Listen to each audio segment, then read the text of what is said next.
Après le Vanuatu, la Papouasie-Nouvelle-Guinée, une visite consacrée à la biodiversité. Emmanuel Macron continue de décliner sa stratégie indo-pacifique sur fond de lutte contre l'influence chinoise dans la région. Difficile, voire impossible pour la France de rivaliser en termes de moyens. Le président de la République a donc décidé de mettre l'accent sur l'environnement. En Papouasie-Nouvelle-Guinée, il a annoncé un nouveau partenariat et plusieurs accords ont été signés. Les explications de Laurence Théatin.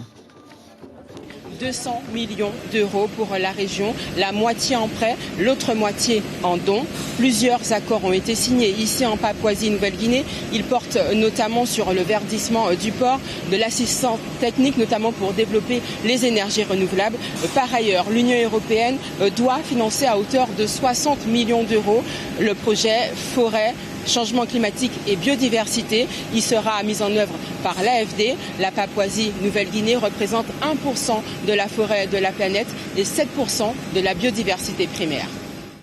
Et sur le chemin retour de cette tournée en Océanie, Emmanuel Macron a fait une courte escale au Sri Lanka.